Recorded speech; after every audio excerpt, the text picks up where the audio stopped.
it was Neil Armstrong who asked to sit with my father and family. And I hadn't really thought about how this came about, but of course it's Neil Armstrong who's going to call the shots. Yeah. And turns out that he did talk with my father, and they talked seriously about creating a new UFO research group. Wow. Which, well, I think became CUFOs because Neil was fairly reclusive, not like Buzz Aldrin, right? Didn't really enjoy the spotlight.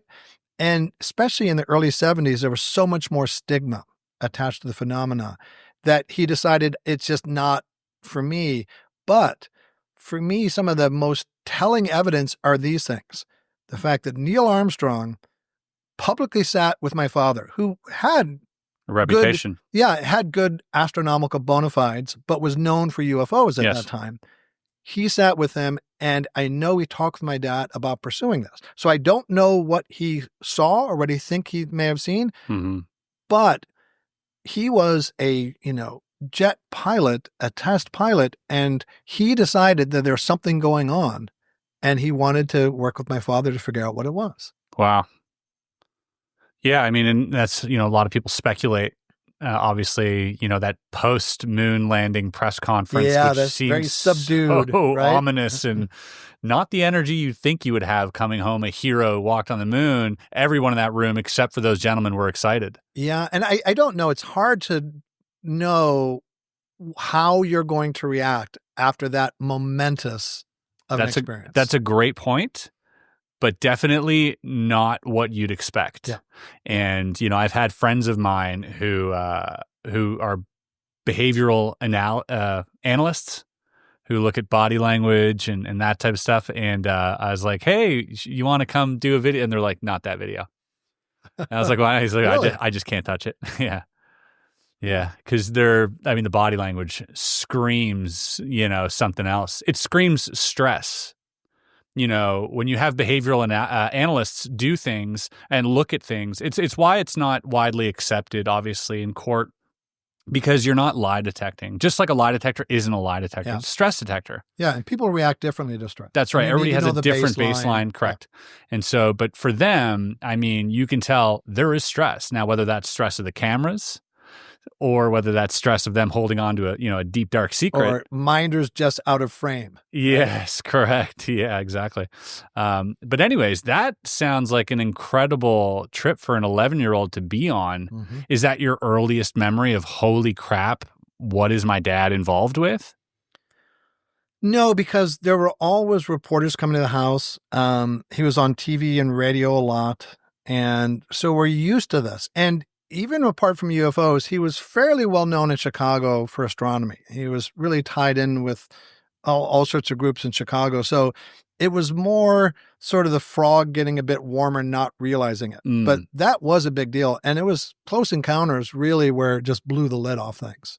Oh, okay. Yeah. But with his stardom, with him being a part of it, or just and being associated with it? Yeah. And the whole thing about it being this big movie, using the title of a chapter from my father's book. We talked about how I think Star Wars is maybe one of the best movie titles of all time.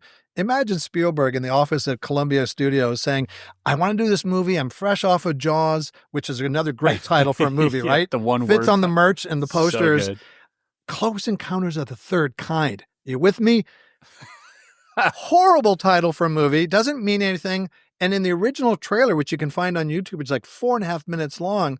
You actually have my father and Spielberg explaining what the movie title means.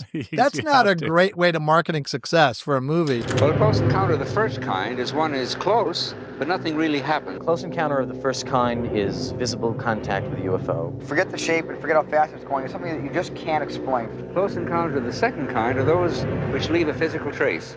Holes in the ground, burn rings, broken tree branches, telephone lines down, animals disturbed, the stopping of car engines. And the close encounters of the third kind are the most interesting of all. Close encounter of the third kind is really when you meet them. Oh, yeah. That would not go past like the initial pitch. No. So I know my father was a bit nervous about it because when Hollywood comes a-calling, and Hollywood, whether it's AI or UFOs, most of the movies they make about it are dystopian because drama needs conflict. If I said, hey, Chris, I got a great idea for a movie, let's do it together. Village of the Nice, Happy AI People. That's not going to get butts and seats. So you're going to have more Matrix and Terminator style movies. So think about my dad. Oh, I want to do a movie about UFOs. Oh, War of the Worlds, what is it going to be? Right. And it turns out it was a very different type of movie. Yeah. Where the aliens, okay, there's a little bit of kidnapping, but it's nicer, gentler kidnapping. But the aliens, you really don't see much of them. And in the original version of the movie, when the mothership lands and you get past all the little aliens who were 6-year-old girls, and all those takes were very short because they kept disco dancing. And you have that sort of gangly alien come out. In the original version of the movie, he and my father, everyone leaves except for my father, and they are sort of exchanging gestures, and the alien plays with my dad's pipe and things like that. That didn't play well.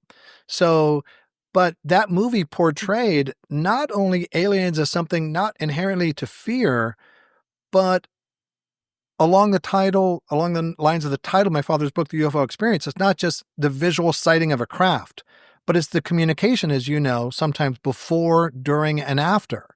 It's that whole experience of contact with some other species. The sightings, the radiation burns, the chases, the mashed potato mountains, the lights entering the house, and poltergeist activity. Yeah, and a lot of those things are taken from real reports. That's right. So there's a lot of verisimilitude in the movie. Is that thanks to yourself and Jacques, or not yourself, sorry, your father and Jacques being a part of the consultation for that movie? Yeah, and also I think Spielberg did a lot of reading. Yeah, because he was very interested in the phenomenon. Well, I think he would have to be to name the movie Close Encounters of the Third Kind. That just shows you how invested he was, at least then, at getting the truth out there. Because we had a conversation prior to filming where you said, Hollywood is very different in tackling this subject, in that if you have a specific vision in mind, by the time it comes to fruition, it's gone through so many channels and groupthink that it morphs into something else, heavily dramatized, romanticized, and all sorts of other bells and whistles are applied to it. But that kind of stayed the course, the Close Encounters narrative, the whole movie from beginning to end. Do you think that was partially due to the power that Steven Spielberg had? Because I feel like that something like that on paper doesn't look as good as it could be, once it's filmed. It feels a little off. Yeah, I don't know all the internal dynamics. I'm sure there were studio notes, but I think probably the biggest fight was the title. Yeah. And Spielberg didn't have the clout he does now. I mean, he'd come off Jaws, so he's an up-and-coming director.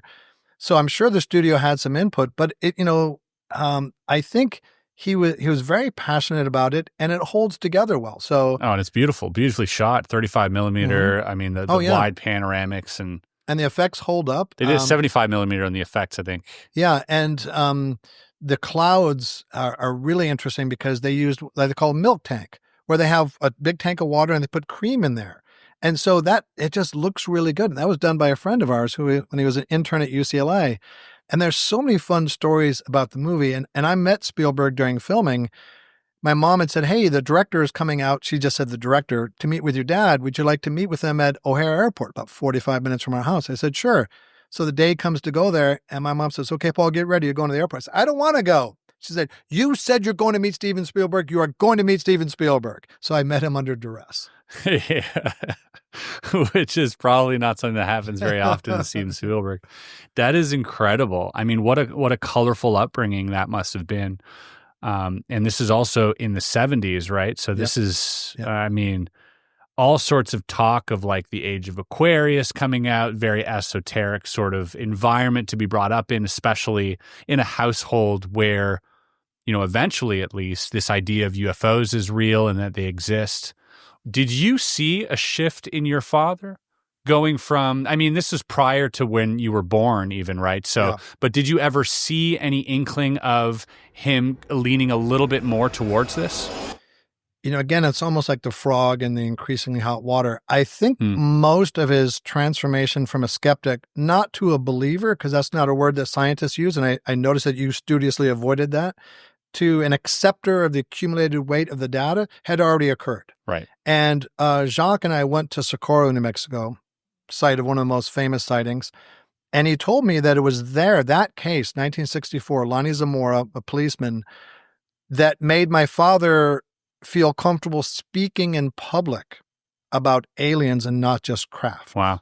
So a lot of this transformation had occurred in the 60s before my time of talking with my dad. Wow.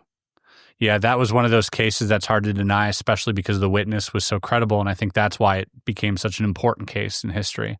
An important case for people who were of an academic background, who were afraid to come forward.